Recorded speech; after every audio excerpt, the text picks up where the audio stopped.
Hey guys, I'm Mark with the Ovalrc. I got a lot of projects on the table today, guys. I got my Tamiya Grand Hauler down front. It's got a nice paint job on it, stock graphics. I bought it used. Somebody did a really good job on it. But I want to customize it, make it my own. So I went out and bought this brand new body, and I'll be airbrushing this body, pinstriping it, and I'll be doing that with some products I got from Gallery. Gallery sent me this really nice air compressor, some extra parts to go with that, and they also sent me the Swallowtail airbrush kit. Can't wait to use all that. I used to do some airbrushing years ago, so hopefully it all comes back and I can do a nice job on this body. Now, before I can start airbrushing, I had to think of a way to get rid of the fumes.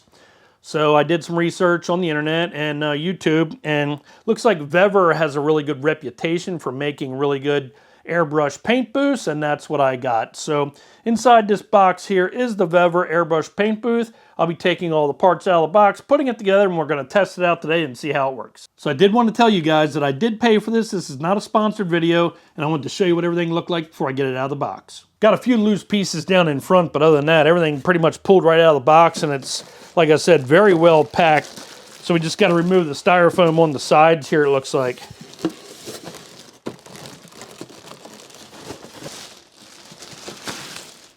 From what I can tell, looks like we have a power adapter right here, user manual, and a turntable. You can put your projects on, you can spin it around and airbrush all sides of the project. And an LED light bar. And we have this piece right here, looks like the end of a vacuum, and you probably squash this down inside the window so you can get all the fumes out. And when you pull it out of the box, this is what it's going to look like. It has a handle on top, an area where we're going to connect the hose to get rid of the fumes, two control knobs, and a spot where we're going to plug in our power adapter. You can see there's nothing on the sides, nothing really on the bottom except for 4 rubber feet that we'll be setting the unit down on, and that'll keep it in place when it's running. I never assembled one of these before, but it looks pretty easy. It says to lift this top up like that, lay the front down, and open up the sides. Directions say to lay this top piece down over the sides, but only fasten the back part. Next, the directions say to install the light bar. You're going to slide that right down over the top like that. The lights will be facing outward. When you fold it down, then the lights will be facing down. And then we're going to snap together the sides.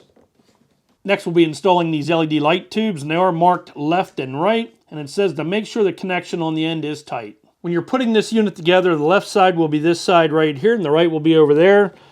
And the angle is going to be just like that. And it's going to push against the back, plug into place back here, and then snap down into place.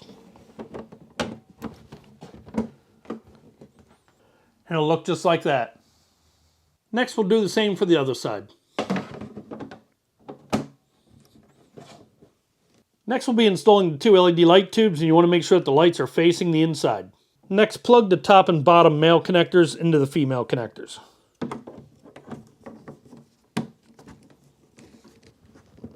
And we'll do the same with the other side. Just take your time making sure you don't break off the connectors.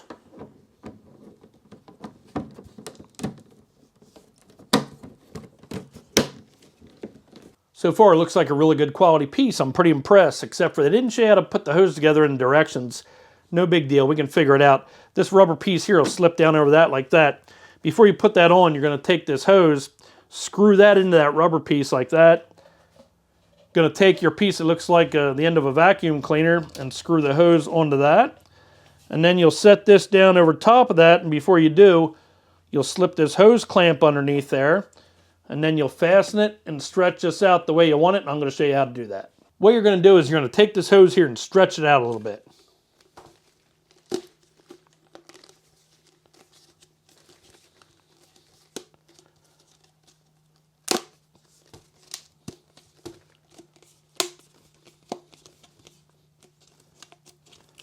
And you want it to look just like that. Then you're going to take this hose and screw it inside this rubber piece, but it looks like it's reverse thread. So you're going to turn it counterclockwise. And you can look down inside the tube to make sure that it's screwed inside the threads. And you'll do the same for the other side too. And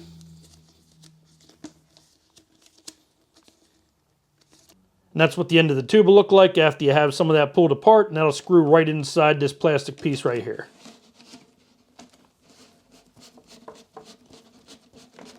And once it gets snug, that'll be good enough.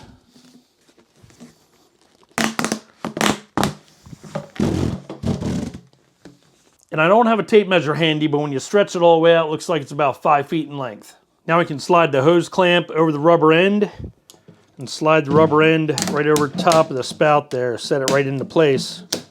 Tighten down the hose clamp.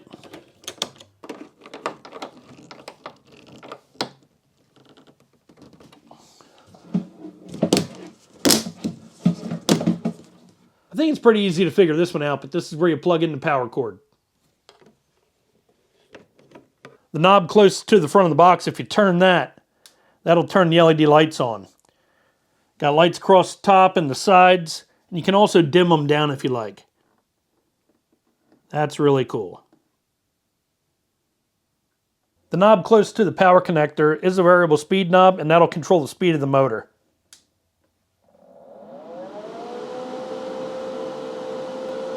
When you just click it on, that's as fast as it will go. You can turn it all the way down to slow. And you can hear that the fan's barely running. You can turn it about halfway, especially if you're doing a video and you got to talk over the fan. I ripped up a couple pieces of tissue and hung them here with some tape so we can see if the air is actually pulling the tissue in. Let's see if it is. So I'm really happy with this unit, guys. It's a little too cold for me to be painting inside the shop tonight, but we can see how much air is being drawn inside here just by the way it's moving the tissue paper around. I was a little worried that my Tamiya truck body wasn't going to fit inside here, but it fits in there perfect, and I can sit it on top of that turntable and move it around. I'll have no trouble painting it. And just to let you guys know the measurements, the width is 20 inches, and it's 13 inches high. From the very front all the way to the back, it's 19 inches deep. And with that tube pushed down as far as it'll go, it measures 20 inches high. Even though I didn't use this yet, I think it's going to work out great for what I want to use it for. And guys, I paid for this, so this is not a sponsored product. This is the Vevor, the Vevor model number HS-E550BLK. And I think it's the dual fan model too. So I hope all the information in the video was helpful to you guys, just in case you think of getting one yourself. I'm Mark with the Ovalrc. We'll see you next time.